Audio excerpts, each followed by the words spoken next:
It's Monday, May 26th, AD 2025. This is the World View in 5 minutes, written by yours truly and heard on 125 radio stations and at theworldview.com. I'm Adam McManus. Haakon Gachamyan, an Armenian Christian arrested in Iran in 2023 for his Christian faith, recently sent a letter to Christian Solidarity Worldwide, detailing abuses he's endured while imprisoned, reports International Christian Concern. In the letter published on May 9th, Gachamyan explained that Iranian authorities have, quote, subjected him to psychological violence, end quote, and threatened to take his life and the lives of his family. Mervyn Thomas, president and founder of Christian Solidarity Worldwide, called for Gachamyan's immediate and unconditional release and rallied the international community to hold Iranian authorities to account for their human rights abuses. Gachamyan was detained just outside of Tehran in Pardis in August 2023 and sentenced to 10 years in prison in February 2024. His charges include, quote, engaging in deviant proselytizing activity that contradicts the sacred law of Islam, end quote, by allegedly associating with, quote, a network of evangelical Christianity, end quote. The couple, along with their 2 children, were in Iran to visit family, and while attending a dinner at a friend's house, police arrived and arrested them. Allegedly, Gachamyan possessed copies of Farsi-language New Testaments, which are banned in Iran, and had attended several churches during his visit. Spreading the gospel of Christ to non-Christians is illegal in Iran. Additionally, possessing Bibles written in Farsi, the nation's official language, is not allowed, as it could draw a non-Christian to Christ. Christian conversion is something the Iranian regime strongly discourages and attempts to dissuade, often through psychological manipulation, overt intimidation, physical abuse, and imprisonment. However, the light of Christ continues to shine in the region and cannot be extinguished. In John 8:12, Jesus said, I am the light of the world. Whoever follows me will not walk in darkness, but will have the light of life. President Donald Trump vowed to enact at least a 25% tariff on iPhones that are not manufactured and built in the United States, in a sharp warning to Apple CEO Tim Cook, reports One America News. Apple currently manufactures the majority of its iPhones in China and does not have a domestic smartphone production supply chain.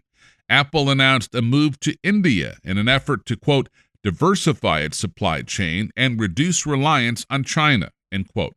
But Trump wants the iPhones built here in America. A federal judge in Louisiana has struck down regulations that would have forced most U.S. employers to provide pregnant workers with time off to kill their babies by abortion, reports LifeNews.com. Issued Wednesday by U.S. District Judge David Joseph, the ruling invalidated a provision of the Equal Employment Opportunity Commission's regulations under the Pregnancy Workers Fairness Act, which had been pushed during the Biden administration. Initially, the Pregnant Workers Fairness Act, which passed with bipartisan support in December 2022, was designed to ensure that employers with 15 or more employees provide reasonable accommodations for pregnant workers, such as time off from medical appointments or relief from heavy lifting. However, the Biden administration, to its shame, twisted the initial intent of the law to classify abortion as a, quote, related medical condition, end quote, to pregnancy and childbirth. That forced pro-life employers to facilitate the termination of unborn lives against their moral and religious convictions. Located 80 miles from Anchorage, Alaska, Mount Spur is about to blow, reports the Alaska Volcano Observatory. The last time it blew was 1992. If you're picturing massive lava flows, think again, explains Canadian Broadcasting Corporation. The biggest threat will actually be the ash, which could reach as high as 50,000 feet into the sky, according to dailygalaxy.com.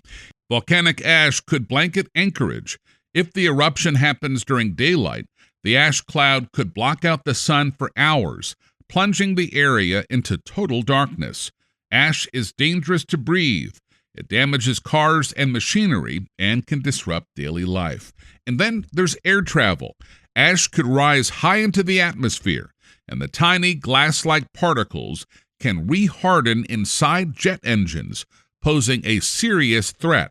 Since Alaska's airspace is a major route for trans-Pacific flights, this eruption could affect a lot more people than just those in Anchorage, including flights from Toronto to Seoul or Hong Kong to Memphis.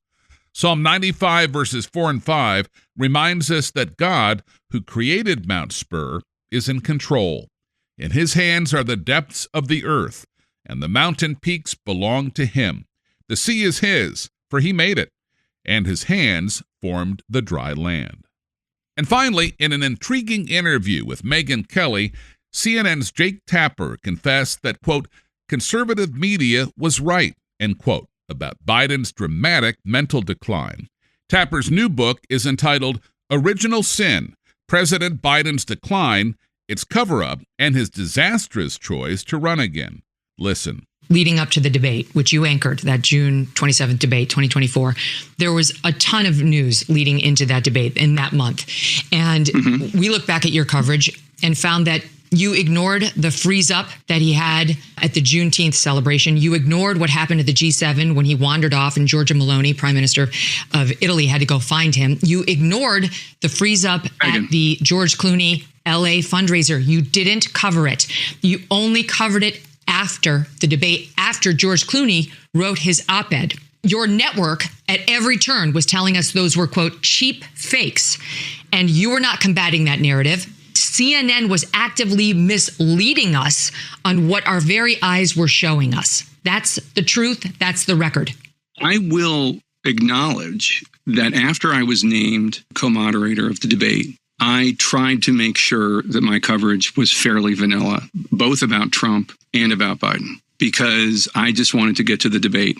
I remember that moment, the glitch at the immigration event, and not getting much attention outside of conservative media at all. Alex and I are here to say that conservative media was right and conservative media was correct. There should be a lot of soul searching, not just among me, but among the legacy media to begin with, all of us, for how this was covered or not covered sufficiently. 100%. I mean, I'm not here to defend coverage that I've already acknowledged I wish I could do differently. Prior to the release of this book, CNN's Jake Tapper, in his refusal to tell the truth about Biden's mental decline, did not heed the commandment found in Exodus 20, verse 16. It says, "You shall not bear false witness." And that's the worldview on this Monday, May 26th, in the year of our Lord, 2025. Subscribe for free by Spotify, Amazon Music, or by iTunes or email to our unique Christian newscast at theworldview.com. I'm Adam McManus. Seize the day for Jesus Christ.